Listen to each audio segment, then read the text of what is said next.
Welcome and thank you for joining us. This is a webinar organized by GALA Global Advertising Lawyers Alliance, and it's on the global legal challenges on telemarketing campaigns.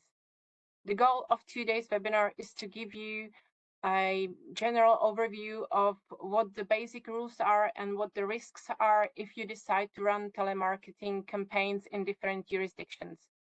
Telemarketing has a very bad reputation in many countries. However, I still believe that telemarketing may be really effective advertising and business tool.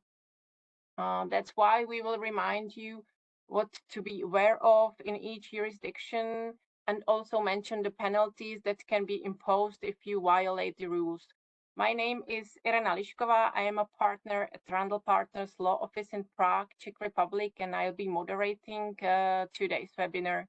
And I'm pleased to introduce other panelists, my colleagues from law firms in Gala Network, and these are Mark Hersey from Lou Silkin in the United Kingdom, Shahin Rothermel from Vanable in the United States,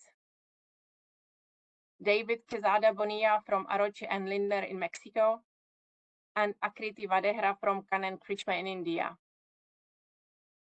The webinar is being recorded and the recording and slides will be available afterwards. If you have any questions about the topic we will be discussing today, please feel free to use question and answers. If you have any questions about the topic we will be discussing, you can also use the chat during the webinar. We will do our best to answer your questions. So we'll start by looking at the regulation of telemarketing in the Czech Republic, and then I'll pass the floor to each of the panelists to give you information on what the regulation is in their country. So, telemarketing can be most easily described as the process of selling products and services over the telephone. This method of direct marketing grows in popularity as telephone use grew in the 20th century, and it remains popular also today. Despite the bad reputation telemarketers often receive, marketing research indicates that telemarketing remains an effective business and selling technique and generates considerably more business than contacting customers through mailings.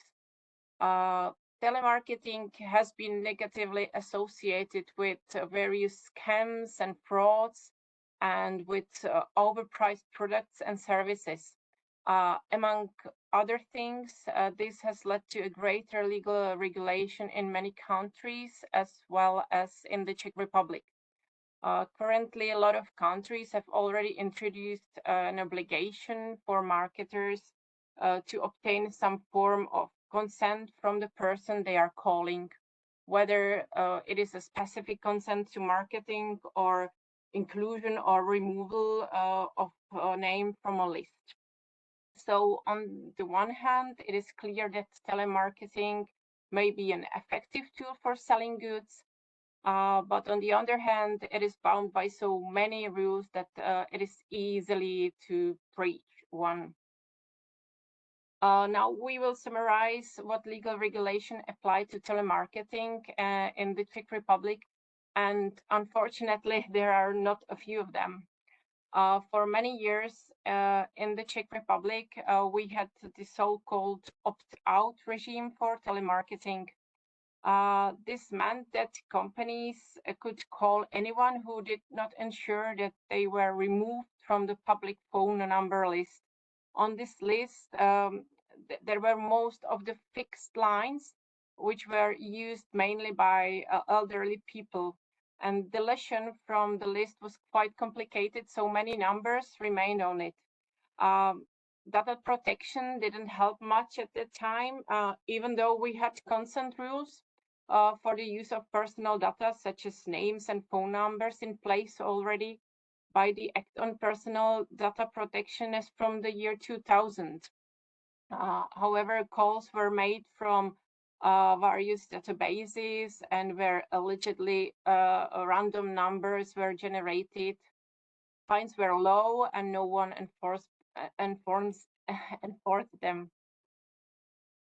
The rule has changed, and now there are 3 legal acts which in particular concern the issue of telemarketing. Namely, these are the Electronic Communications Act, whose latest amendment changed the opt-out regime to an opt-in regime, the GDPR, and the Consumer Protection Act. We must not forget the Act on Certain Information Services, which deals primarily with emailing, but also applies to calls if messages are left as a record.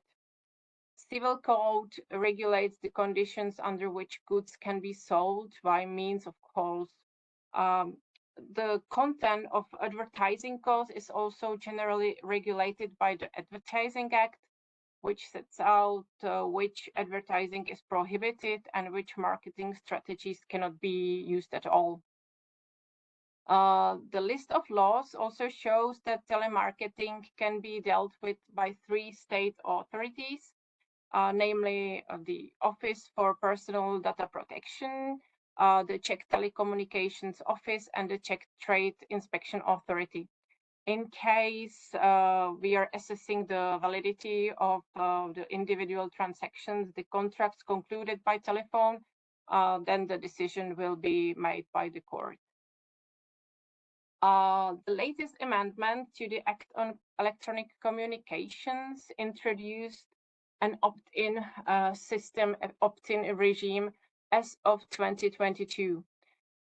This means that it is presumed that no telephone user wishes to be contacted via telemarketing. The ones that do need to notify their phone operator to state their interest in telemarketing in their database or otherwise consent to being contacted by phone for marketing purposes. You can provide consent for general consent or specific consent to telemarketing. General consent to telemarketing is given by a specific phone number user through the phone operator. Such consent must be compliant with GDPR, meaning it must be specific, free, and informed expression of a will. And the user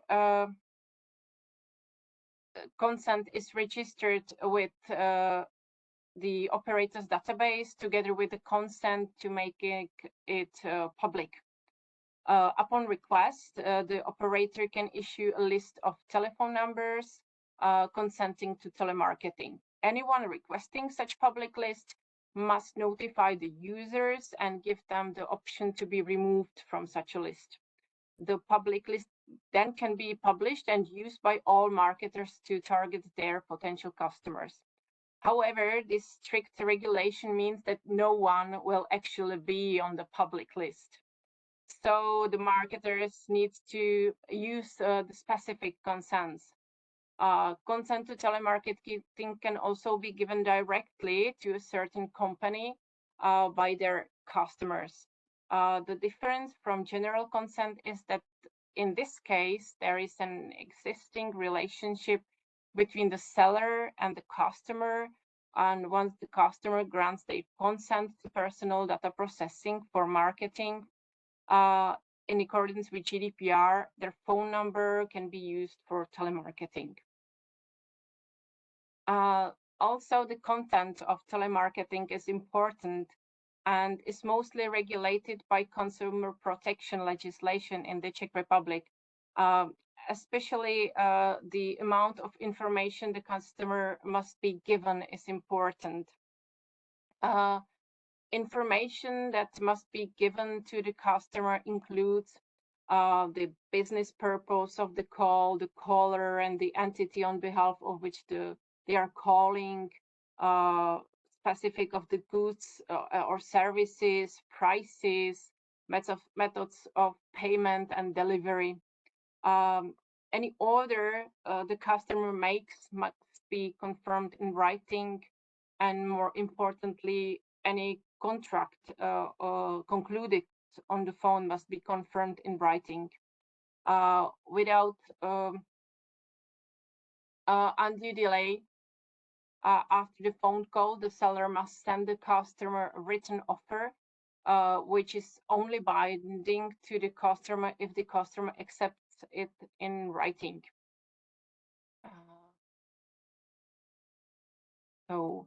And now the risks. What are the basic risks of telemarketing? Aggressive practice, meaning using any practice which can be considered aggressive, included repeated unsolicited offers of goods or services by telephone. These practices are prohibited. It is violation of the consumer protection law, which can lead to a fine up to 200,000 euros by the relevant authority. Also, repeated telemarketing offers can be considered unsolicited advertising, which consists of disclosing some information about company, goods, or services, while the recipient clearly wishes to be subject to no such an activity. Unsolicited advertising, according to Czech law, is a form of unfair competition practice and can lead to the affected person demanding the company to refrain from such practice, but also claiming reasonable compensation. Next risk can be telemarketing without consent, because using public lists and databases of telephone numbers without the user's consent to telemarketing can lead to a fine up to 2 million euro, or up to 10% of the net turnover, whichever is higher. The last risk, the main risk, may be unlawful processing of personal data, because using of customers' personal data, also the phone number, for marketing purposes without their consent or other legal reason, can lead to a fine based on GDPR up to 20 million euros, or 4% of the net turnover, whichever is higher. So these are the risks. And that now something about Czech Telecommunications Office, which is the competent authority in the area of unauthorized telemarketing in Czech Republic. Its main function is to receive complaints from the public and start the proceedings. As previously mentioned, the maximum fine for telemarketing without given consent is 2 million euro, or 10% of the net turnover, whichever is higher. The Czech Telecommunication Office is the relevant authority only since 2022. Before that, all individual complaints were handled by either the Personal Data Protection Office or Czech Trade Inspection. However, not many people made official complaints regarding telemarketing in past. Therefore, there are no earlier consistent data about the number of complaints. In 2022, 803 complaints about telemarketing without consent were filed in the Czech Republic, mostly regarding unsolicited offers of energy. As of today, one of the initiated proceedings resulted in imposing a fine in the amount of 17,500 euro, which is really big fine comparing to what it was before. It was like 10 on 100 euro before. So this is about the Telecommunication Office. The prohibited practices, because we do not have so many case law, the authorities put together some telemarketing practices which are illegal, and these are in particular disguise practices, Marketing calls are often disguised as a thank you to the customer, or the telemarketers pretend to be calling on behalf of a bank or phone operator or the state. It is also quite usual that the caller only introduces themselves as some general client center. Another prohibited practice is not answering the questions of the customers. Question telemarketers usually avoid are most about the price or the identity of the caller. Typically, they avoid answering at all, or they say something generic, such as they are calling on behalf of some company. Not giving the full price is also a prohibited practice, and this practice consists of not stating the price at all without being asked, not giving the full amount, including shipping costs, or only stating the amount of one installment. Exclusive offer. The aim of this practice is making the customer believe that the offer is made exclusively for them, and it's often combined with pretending the product is on sale and will be more expensive later. Manipulative questions. A good example of such question is not asking customer if they are interested, but rather which of the offered products they will choose, not giving them space and possibility to think about the offer critically. Also focusing on emotions, for example, by expressing understanding of the customer's situation, like COVID and high gas prices and low income, etc. Faking honest reviews of the product, saying they use the product for themselves, praising the customer for making a choice. Also free gifts, because using the word free is to make the customer relaxed and more willing to agree, not clearly mentioning, for example, shipping cost and cost of such a gift, or sending more products after a free gift, etc. And also randomly generated number. It's a quite common practice in the Czech Republic, and it was like they were answering the question, where did you get my number? By saying it was randomly generated by a computer to avoid regulation. This is also prohibited. The Data Protection Authority is our supervisory authority under the GDPR and operates in the area of privacy and data protection. It is currently dealing with telemarketing, particularly in terms of handling the databases of contacts, obtaining and securing them, and providing the consent obtained. In this context, the authority has issued guidance on telemarketing, which alerts businesses to the basic rules and mistakes they may make when processing personal data. The authority often imposes fines for the misuse of contacts in databases, but these fines are very low, often around 100 euros or 300 euros.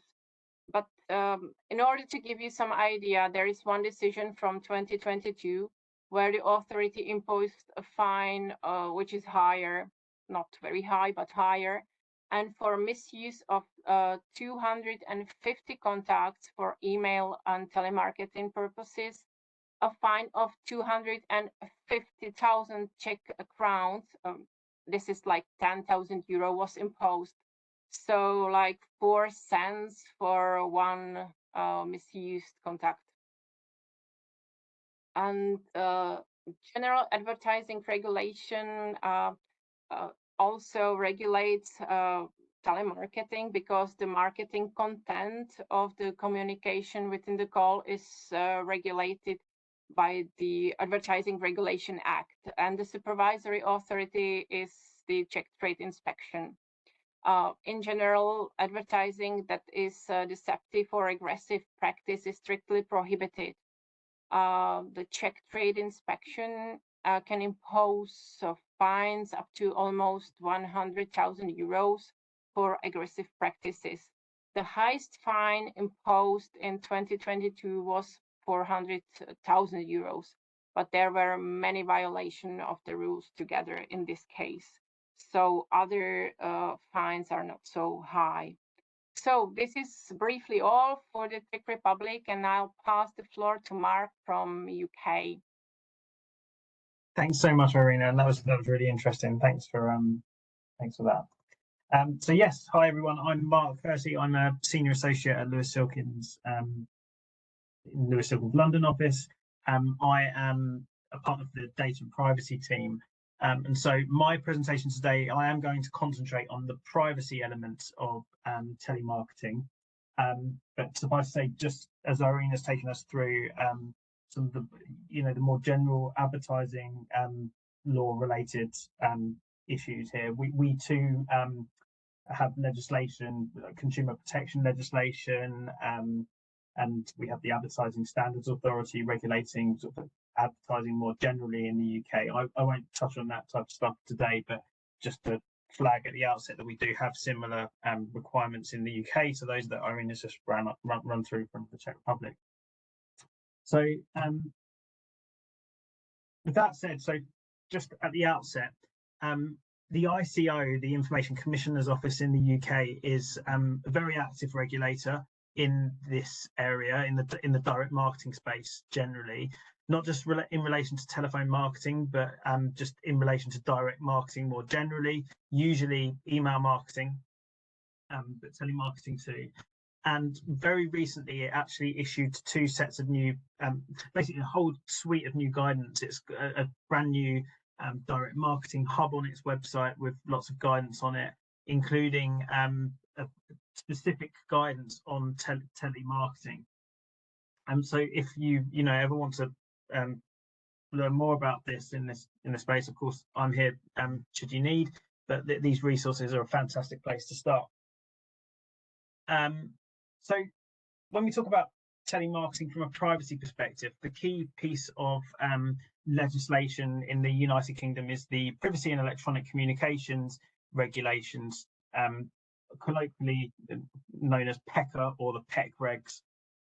They are derived from the EU's e-Privacy Directive, and these regulations they sit alongside the General Data Protection Framework in the United Kingdom, i.e. the Data Protection Act 2018 and the UK GDPR. I will touch on that general framework, but I'll concentrate on the requirements under the Privacy and Electronic Communications Regulations.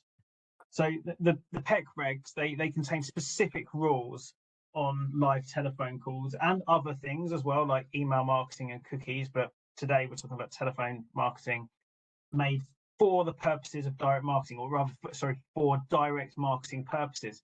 And I've italicized for direct marketing purposes. Perhaps that's not quite clear on this slide, but the reason for that is that the telephone call itself doesn't actually need to have direct marketing content as such.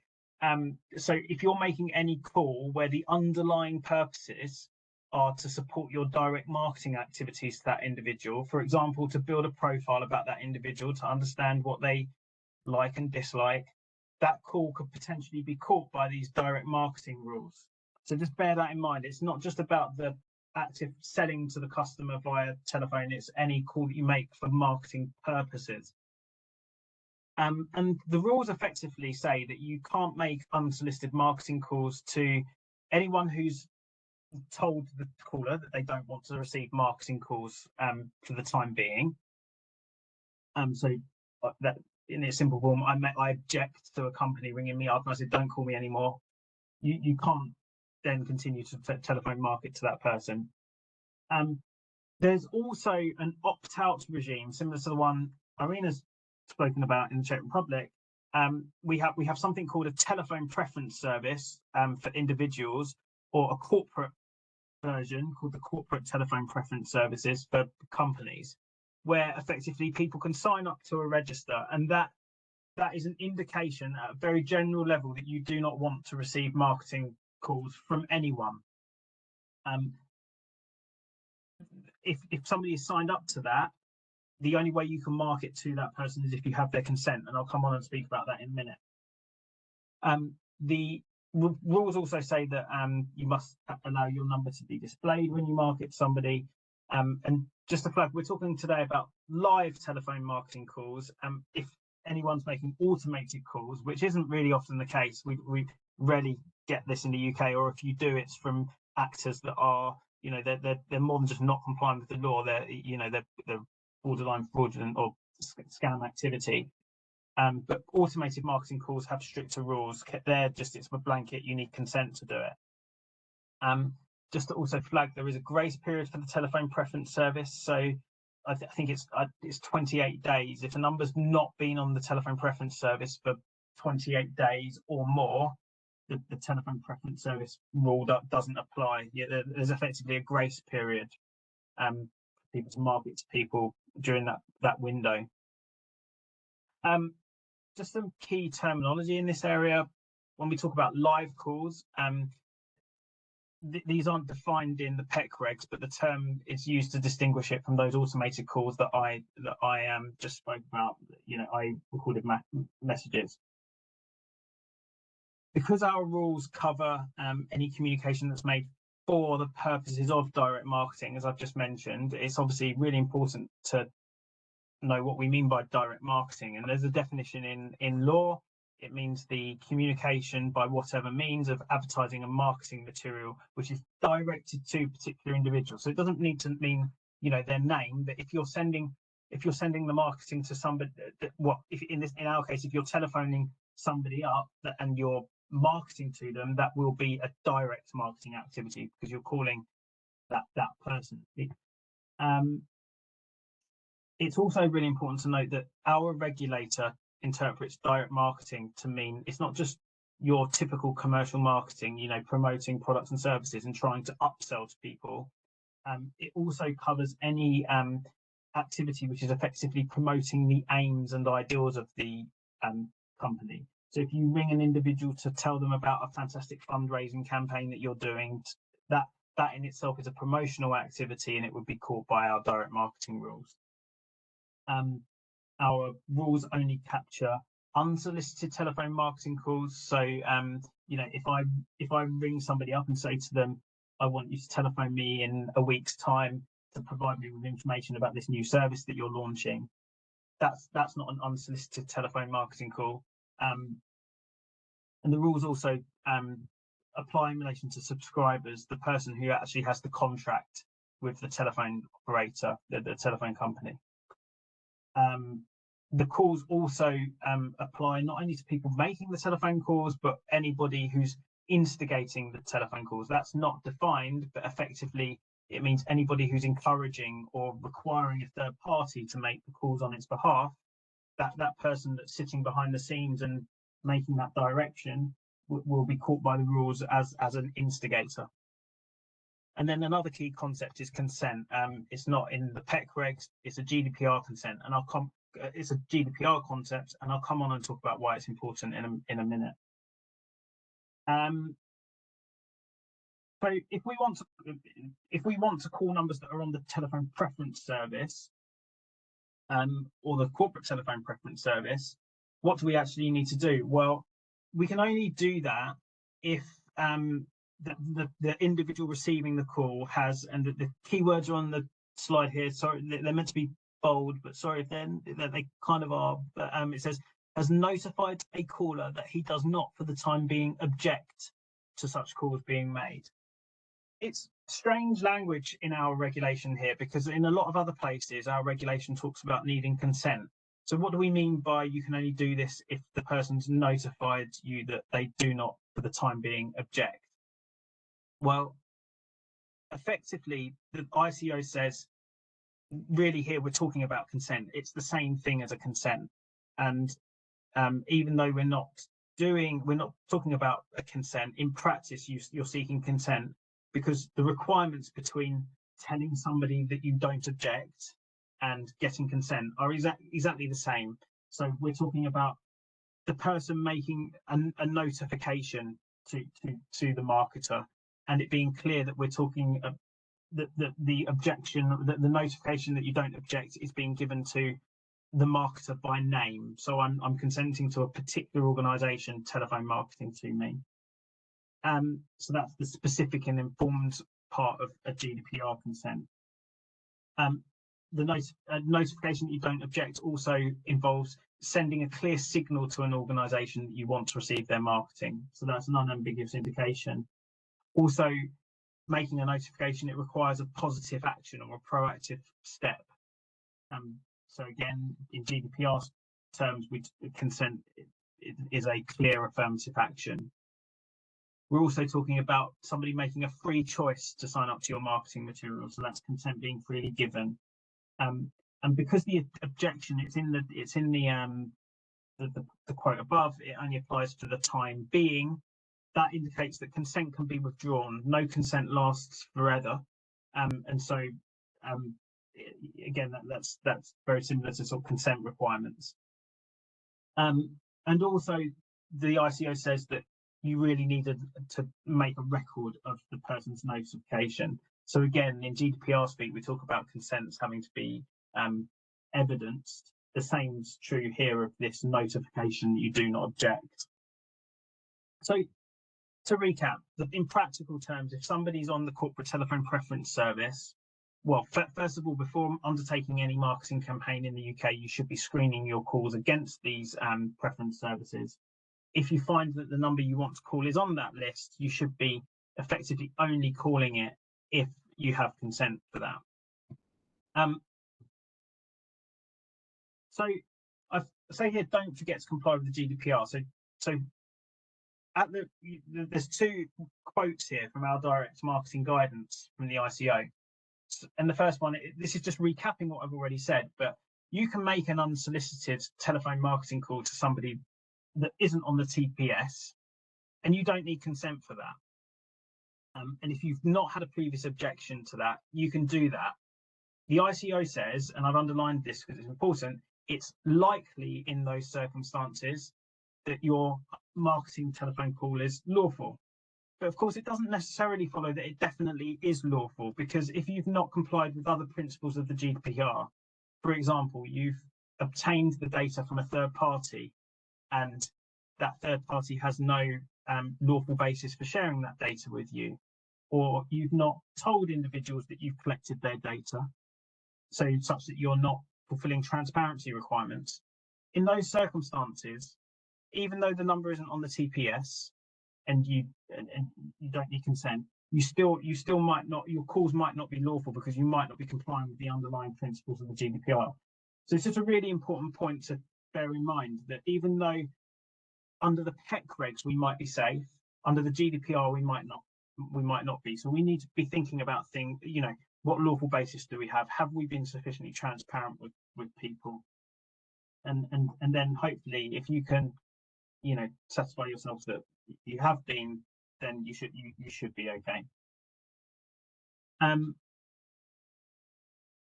In terms of getting it wrong, under the PEC regs, the ICO has the ability to issue fines of up to £500,000. Those fines can be issued against the company, or actually they can also be issued against directors. So I think the amounts are not actually quite as high as the amounts that Irina was talking about. I think the amount that Irina was talking about, was it 1 million, Irina? Yeah. Yeah. But I did note that Irina was saying that, you know, recently there was a fine issued in the region of €17,500, and that was one of the biggest ones to date. Here, if I can, you know, there's 3 examples just from the third quarter of 2022, where the ICO has issued fined 5 businesses a total of £435,000, 500 unlawful marketing activity calls. It's fined on the 11th of November 1 organisation £160,000, and on the 19th of October another organisation £230,000. So the ICO it's extremely active in this area. It's not afraid to issue 6-figure fines. It could, in theory, issue some of these fines under the GDPR, which allow which allow fines to be issued for up to 4% of global turnover. But it chooses to stick with the PECA regime for fining in this area. And yeah, those fines are quite large.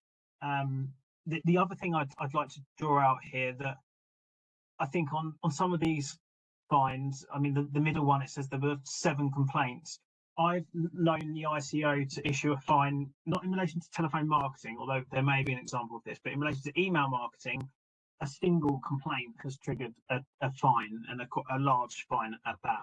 So you only need one person to complain to trigger action from the ICO or an investigation. The next thing I'd like to note, and this would be the final thing that I sign off on, is that the ICO does seem to look at the nature of the marketing calls. You know, are they aggressive sales tactics on the calls? Are the calls being made to vulnerable people? And they will scale the fine according to that. So effectively, the more the more you need to look at privacy intrusiveness, but you also need to look at the harm to individuals when sort of looking at the sort of fine that you could end up with. So that's it from me. I'll hand over to the colleague in the US. Yeah, if you've got any questions, please do drop them in the chat or get in touch. Thank you. Thank you, Mark. I'm Shaheen Rothermel. I'm a partner at Venable in DC's office.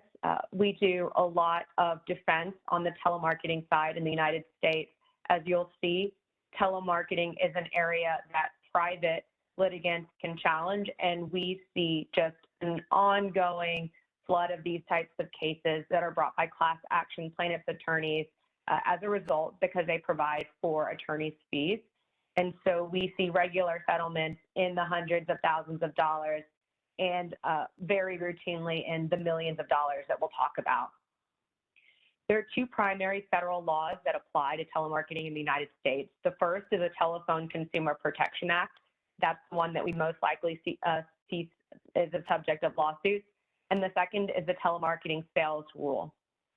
The TCPA regulates and restricts outbound phone calls. A text message is considered a call for the purposes of the TCPA.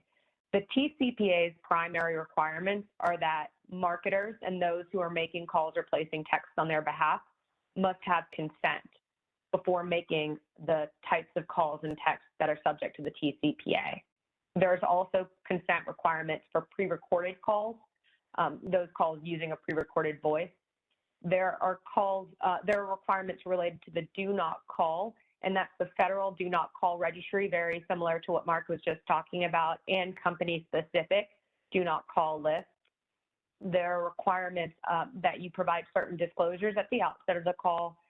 You provide caller ID information that is traceable and not spoofed. It also prohibits unsolicited facsimile advertising. The Telemarketing Sales Rule, or the TSR, regulates telemarketing calls, but it goes for both outbound calls and inbound calls. The idea is that if the purpose of the outbound call is to make a sale, or as Mark said in the UK, even to promote a campaign that is going to further the sale or reputation of a company, then that would be subject. But it also applies to inbound calls where sales are made. There are specific disclosure requirements with respect to what needs to be told people when they're providing payment, or if there's any type of negative option or subscription program. Again, there's do not call requirements. There are consent requirements for pre-recorded message. And what's very important are record-keeping requirements. We typically recommend this for both, just because challenges are so frequent in the U.S., having records of things like what advertising you used, where consent was obtained, sales script, text messages that were sent. And the TSR specifically prohibits providing substantial assistance in aiding TSR violations, and that typically applies to other entities along the marketing chain. And one thing that is very common in the United States is that plaintiffs and regulators will target people throughout the chain, not just the entity that's being advertised on the call, not just the entity that has people physically placing the call or the text message, but also lead generators, entities who obtain the phone number and then passed it. And even if it's not the entity that originally obtained it, various entities to whom that data was passed. So because the lawsuits are quite easy to sue on, we do see that these are brought to multiple different entities.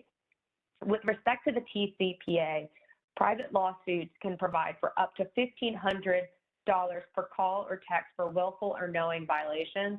There is no cap on damages. The top 10 TCPA class action settlements have been between approximately $14 million and $76 million. Now, those are class action settlements.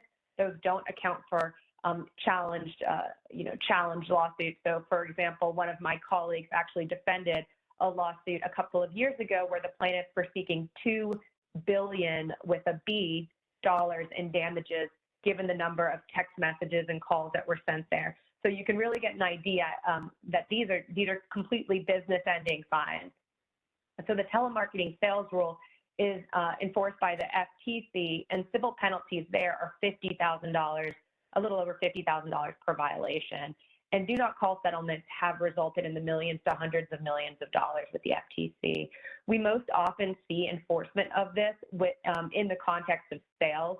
So the FTC, although it does go after privacy and nuisance and aggravation cases, it will more often target cases where there's some type of sales and people have not just that privacy harm, but also that monetary harm. And there is active enforcement here of substantial assistance, telemarketing companies, lead generators, and the other thing too is payment processors, the entities that are actually processing the payments there. What are the consent requirements? If you have an informational or non-marketing call or text that doesn't have any sales purpose whatsoever, then you only need prior express consent, and that is only if you're using an auto dialer. And we'll talk about what an auto dialer is. But what that prior express consent ultimately means is that you are receiving the telephone phone number, and the consumer provides the phone number with a reasonable expectation that they'll be contacted for the purposes. That call must be closely related to the purchase where the original phone number was provided. So we see things where somebody provides their phone number to get tickets, but then you start getting text messages about other programs and services. We see this, let's say, gym membership. Somebody provides their phone number when they sign up. They cancel their membership, and people start texting them again. So questions like that really arise. Prior express consent is typically when somebody actively gives you their phone number. It's not as though they call in and you take their caller ID information. It's not going through the phone book or internet, not skip tracing, and definitely not from a do not call request. When somebody says, don't call me, that is not consent, that is the opposite. If you have a marketing call or text message, that's anything that's intended to sell something, generate interest, even generate leads or offer coupons, you need to have prior express written consent if you are using an auto dialer, automated telephone dialing system. There are a lot of different elements here that you have to meet, and plaintiffs will really target hyper-technical omissions. You have to have an agreement bearing the signature of the person called that can be online. Due to the Federal E-Sign Act, you can have language that says, I agree, or by submitting here, I'm providing my written agreement to, and then it must authorize a specific company or organization to deliver the messages. So I have to provide consent to a specific entity to receive a specific type of call. The agreement has to provide the telephone number. So at the phone number submitted here, at this telephone number. And the agreement needs to clearly and conspicuously disclose that the call or text message may be transmitted using an auto dialer, and that consent is not a condition of purchase. There's really a lot of elements that are required to make these calls. So the disclosures have to be clear and conspicuous. They need to be legible. They can't be buried, let's say, in a terms and conditions. It needs to be typically above the call to action button where somebody submits their information. We recommend using a checkbox. If you have text message advertisements like text Shaheen at this short code to receive information about Shaheen's law practice, then the idea would be that there needs to be a double opt-in. So the consumer initiates the text message, and then you have a responsive text that says, do you agree to receive these messages? And those consent elements need to be provided on both ends according to current FCC rules. So those elements about the auto dial, consent's not a condition of purchase at this phone number, needs to be provided when you initially have that opt-in, and then when you get the text message having the opt-in. So there are some examples here. And it's critical to keep records of disclosure and consent, because every time you're sued by a class action plaintiff, they'll start out saying, I did not agree. I got this text message and I didn't agree. So we as a defendant have to say, well, yes, you did agree. The critical issue when we're looking at the TCPA is what is an auto dialer? And it's equipment that has the capacity to store or produce telephone numbers to be called using a random or sequential number generator and to dial such numbers. Before 2021, courts were running rampant on what was an auto dialer. The highest court in the United States, the U.S. Supreme Court, issued a decision involving Facebook where it adopted a very narrow auto dialer information. And it said that, that to qualify as an auto dialer, the device must have the capacity either to store a telephone number using a random or sequential generator or to produce a telephone number using a random or sequential generator. So literally a program that just generates telephone numbers. And this significantly limited the ability to argue that various dialing technologies were an auto dialer under the TCPA. So shortly after that decision in 2021, states began to step in to protect their citizens. Florida is the biggest one there. So Florida amended its current telemarketing law to provide for a private right of action. And that too provided plaintiffs with the ability to obtain money in these cases. So substantial litigation has continued as a result of that, particularly because Florida's auto dialer law or auto dialer definition just says an automated system for the selection or dialing of telephone numbers or the playing of a recorded message. Since that law passed in the second half of 21, we're starting to see the cases. We see a lot of challenges, but due to the timing of the U.S. courts, we really haven't seen cases where a court says, this is an auto dialer, this isn't. As a result, as you can imagine, it's very easy for plaintiffs to challenge these things because nobody's established bright line rules. And so we're seeing a lot of cases, a lot of settlements. New York just passed a law that requires telemarketers to disclose at the outset of the call their name, the identity of companies, and that the recipient has the ability to add to the internal do not call list. Oklahoma's law mirrors Florida's law. Oklahoma is a little bit smaller. Florida's got more people in it, so we see more litigation coming out of that. But we're also seeing legislation proposed in Maryland, New York, and Michigan, which are also higher population states. And I imagine more will come. If that happens, then companies will really face state-by-state challenges. One of the big ones, requirements under both federal and state laws, are the do not call requirements. The federal law prohibits calling telephone numbers on the do not call registry. That's a registry of telephone numbers where people can submit online to say, you cannot call me for marketing purposes, whether or not it's using an auto dialer, if you have somebody manually dialing phone calls. If you're on the DNC list, unless that consumer has provided affirmative consent to be called, then the company must refrain from calling that telephone number on the National DNC Registry. In addition, companies need to adopt internal do not call lists and implement procedures to honor that. And that would be the internal do not call list as well. So having procedures whereby somebody can request not to receive certain types of calls. We're seeing state lawsuits on all of these areas. One of the critical things that we're seeing is a lot of companies in the U.S. use certain types of web session screenplay technology to capture evidence of consent. What we're now seeing is that plaintiffs will challenge a company. A company will then provide this evidence saying you obtained consent, and then the plaintiff will turn around and file a lawsuit or a challenge saying, well, you violated wiretapping laws because you used a third party to track my actions on that website without my consent. The other two things that we're seeing too is whether or not voicemail drops and soundboard technology constitute pre-recorded calls. And here are a couple of examples of getting it wrong. There was a $925 million verdict against one company. That actually went up to the appellate court. The appellate court said that that was excessive and in violation of the Constitution's due process clause. So they remanded it to the district court to reduce the penalty. We'll see what that is, but as you can see, there was a $61 million verdict in 2019. So we'll see, but these are in the tens of millions of dollars. So the consequences remain quite high. And with that, I will turn it over to my colleague in Mexico. Thank you, Shaheen, and thank you to all my preceding colleagues, and thank you to all the viewers.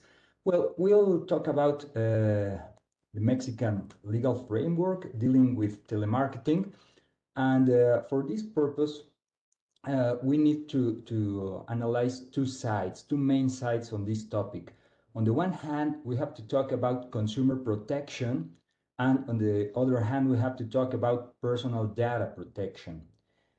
If we go to the consumer protection side, we'll see that there is a law, a federal law on consumer protection in Mexico that establishes some specific rules.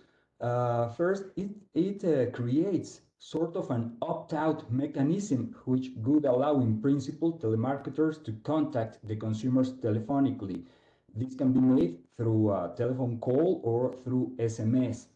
Nevertheless, we have to take into account that this law also provides the consumers with two options in order to avoid receiving advertising in their phones. This is similar to some other jurisdictions, as you will see. First of all, the consumer may expressly inform the goods or services provider or the entity who is in charge of the advertising campaign about the consumer's decision of not wanting to receive any advertising. This, let's say, this information or this notice that the consumer provides to the goods or services provided can be made through an email or through a telephone call, etc. There is no specific or fixed rule in this sense, but it has to be an express notice given by the consumer to the goods and services provider. On the other hand, we have another possibility for the consumers to register their phone number in a registry that is called REPEP. That's short for a Spanish word for Registro Público para Evitar Publicidad. Well, you're learning a little bit of Spanish now. That means public registry for avoiding advertising. And this public registry is run by Mexico's government federal agency on consumer protection, and its name here is Profeco. And this registration does not expire unless the consumer cancels it. So it's an indefinite registration, this one. And I'm showing you here how to register. It's a very easy process through the internet. You can register your number. As you can see, there is this Spanish phrase, registra tu número. That means register your number. So as you can see, Spanish is quite easy. And you only need to provide your phone number. You do not need to provide, let's say, your name or address. No. You only need to provide your phone number. It can be a landline or it can be a cellular phone, a mobile phone. And you can specify the sectors in which you want this registration to apply. For example, the trade sector or telecom sector, touristic, or all of the above. So, of course, the all of the above option would work better if you don't want to receive any advertising at all. And maybe you can notice that there is no mention there of financial services. Well, there is another registry. We will not go into that today, but there is another registry similar to REPEP, which deals with financial services as well. And this internet website from Profeco also allows you, for example, to consult if your number is properly registered. Here you can see in Spanish, consulta tu registro. That means consult your registration. So you can check from time to time if your number is still there. It should be there because, as I told you, this registration does not expire. And you can also cancel your registration. You're learning more Spanish here. Cancela tu registro means cancel your registration. And you can do it as simple as dialing here, typing your number here, and pressing cancel, and that's it. So it's a very easy process. The REPEP's regulations also allow that if you have any problems with the internet or whatever, you may call through a phone call Profeco and ask them to do that registration or cancellation on the phone. No problem with that. Now, The goods and services providers or the entities who are in charge of the advertising campaigns may buy from Profeco the list with the phone numbers that are registered in REPEP. This list is updated periodically by Profeco. And as you see, the goods and services providers must pay for this list. These lists are not for free. You have to pay for this list. I am not telling you the exact price because the price will depend on how many numbers you want to have in that list. For example, if you want the list of the telephone numbers that have area code from Mexico City, well, then you have a certain amount of numbers and you will have to pay a certain amount of money. But if you want, let's say, all of the telephone numbers from all the area codes of Mexico, of the whole of the country, then you will need to pay more for this list because you will be receiving a lot more numbers. So all in all, this list can have a price of about several $1,000s or something like that, depending on how many numbers are you willing to ask for and to receive in this list. And the access to this list may be for a 6-month period or a 12-month period, which can be renewed if the goods or service providers pay, let's say, for this renewal to Profeco, to the Mexican government. What happens in case of non-compliance by the goods or service providers or the entities in charge of the advertising campaigns? Meaning, what happens if they call or send an SMS to a phone number that is registered in REPEP or to a phone number whose owner have expressly informed the service or good provider that they don't want to receive a call? Well, what happens in case of non-compliance? Basically, there is a fine established in the Consumer Protection Law, which approximately goes from $35 to $114,000. So it's a pretty handsome amount, as you can see. Then we must go to the second leg of our tour to the Mexican legal framework, and that means we have to deal with the personal data protection side. We also have another law dealing with this matter, the Mexico's federal law on the protection of personal data held by private parties. That's a long name, as you can see, and in Spanish is longer. And in this case, this law establishes some specific rules that we have also to take into account. For example, a phone number is considered part of an individual's personal data. That's rule number 1. And rule number 2, in order to collect individuals' phone numbers, a privacy notice must be provided to and must be consented by said individuals. As you may notice, these rules are not far away from GDPR's rules. Indeed, Mexico's law on protection of personal data is quite similar to GDPR, although Mexico's law was issued previously. It was issued back in 2010, and I understand that GDPR was created like between 16 and 18, something like that. And this privacy notice must inform, among other elements, what personal data are being collected from the individuals and for what purpose, as well as on any data transfers that will take place. In this case, the privacy notice should inform that the phone number will be used for advertising purposes. If this wasn't mentioned in the privacy notice, well, then maybe a violation to the data protection law may occur. Now, there is also an interesting case established in REPEP's operating rules. These rules establish that if a phone number was registered in REPEP, you remember this public registry, but at the same time there is express consent by an individual to receive advertising, for example, through the individual's consent to a privacy notice, well, in that case, said consent shall prevail over REPEP. But it will only apply to the goods and services provided that receive the consent.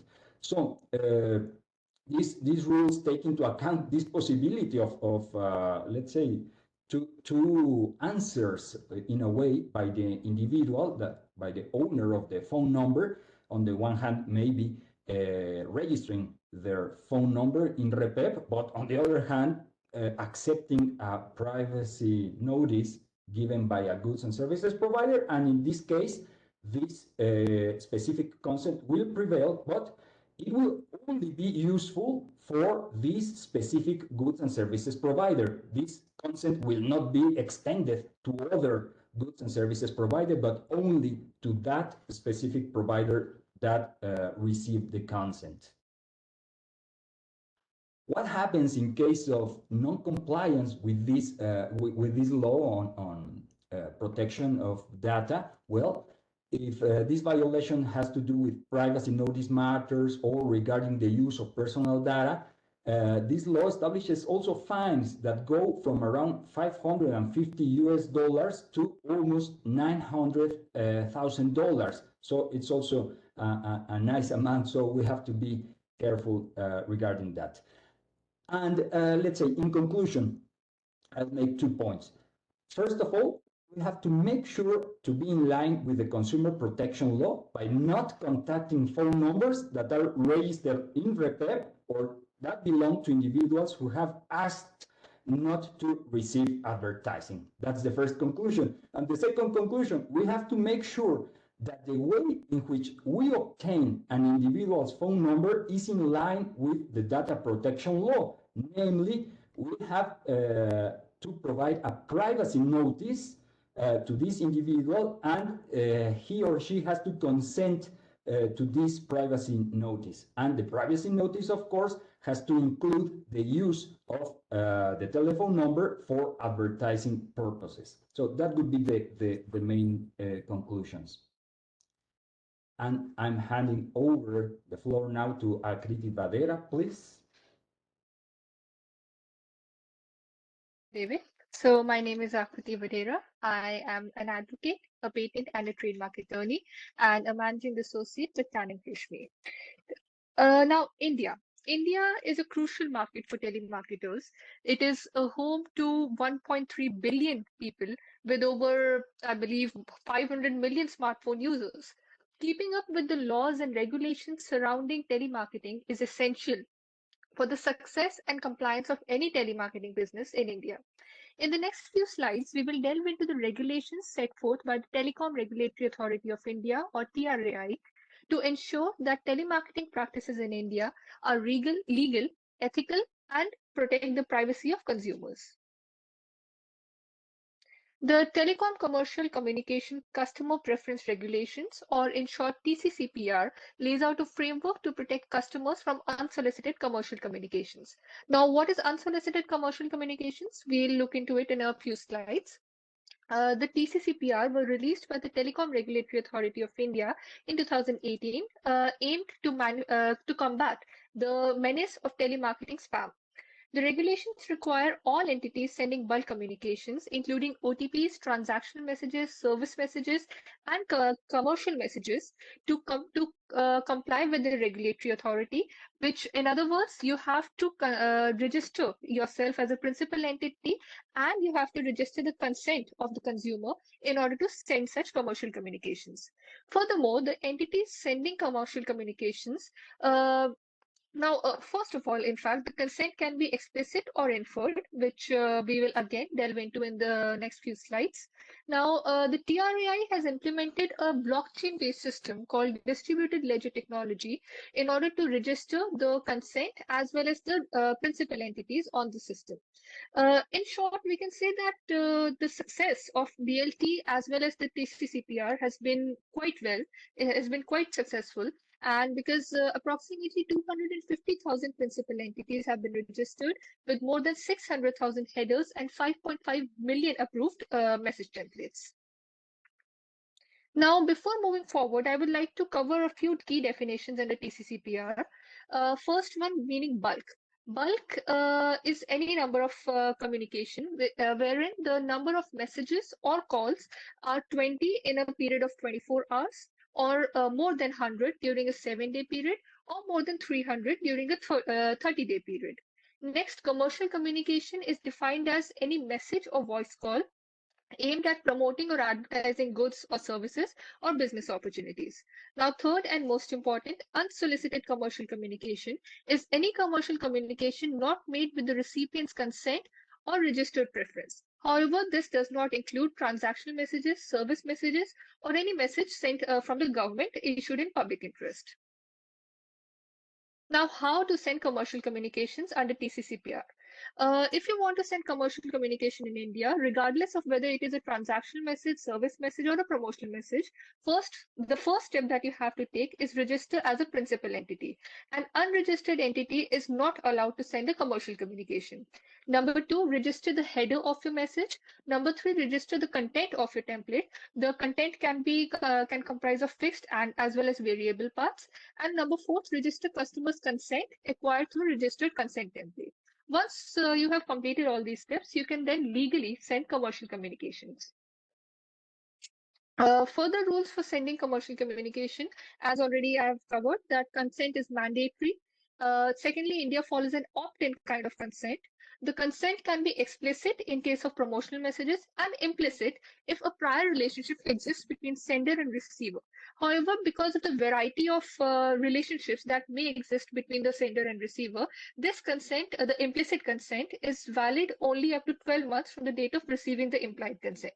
In case of an inquiry from the customer about the product or service, this time period is limited to 3 months.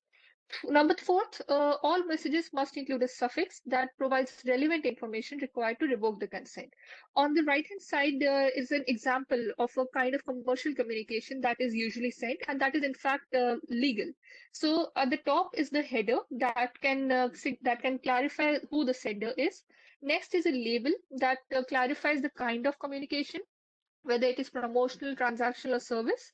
Next is, of course, your content of the message. And finally, there's a way to revoke your consent from the communication. Next, okay. Commercial communication can be sent only to particular telephone numbers in the target list of telephone numbers provided by the sender to the access provider. The sender of a commercial communication has to provide a list of target telephone numbers, which he is going to target to the access provider, and the sender is allowed to send commercial communications to only those particular people in the list, whose telephone number is in the list. Now, coming to auto dialers and robocalls. Calls by auto dialers and robocalls are not prohibited in India, but they have to comply with certain conditions. In order to send commercial communications with auto dialer, first of all, you have to inform the access provider in advance about using an auto dialer. Secondly, you have to assure the access provider that you shall take necessary steps to maintain abandoned calls within limit. And number three, the calls with auto dialers that result in silent or abandoned calls are not allowed. Robocalls have not really been defined in the TCCPR.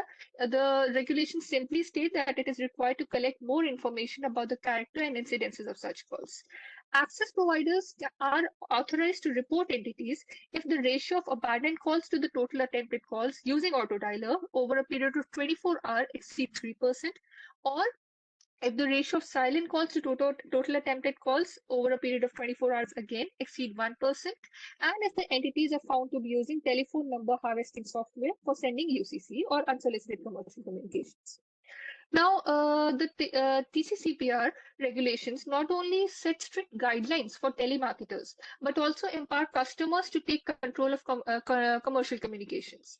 The TRAI now offers a header information portal where you can simply enter the header of the message or call and see the details of the sender.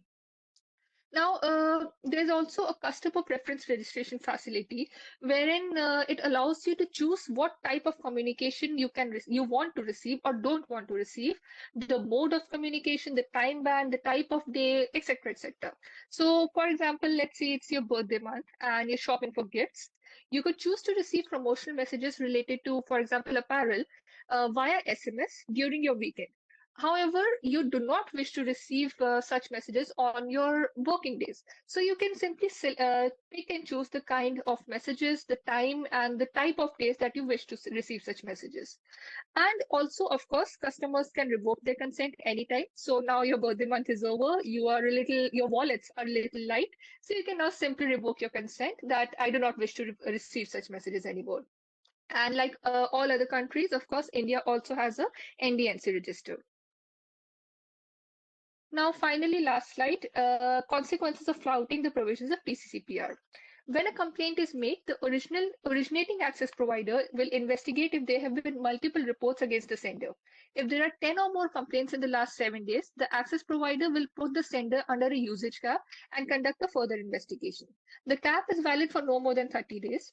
If the number of complaints is less than 10, the access provider will check the sender's activity over the last 30 days to determine if they are involved in sending bulk communication. If the sender has not sent bulk communication, they may be simply released with a warning. However, if they have sent a bulk communication, they will be placed under a usage cap and further investigation will be carried out. The investigation may result in consequences for the sender if they are found out to have been sending unsolicited commercial communication. For the first violation, a warning is given. For the second violation, a usage cap continues for the next 6 months. And for the third and subsequent violation, all telecom resources of the sender are disconnected for up to 2 years, and the sender is put under a blacklist category. India, unlike other countries, do not have any case laws or examples of penalties that have been imposed on telemarketers. So we are still, an evolving country, a developing country, and we are still waiting for such case laws and such penalties. Thank you. Yes. I think, Irene, I'll pass this on to you.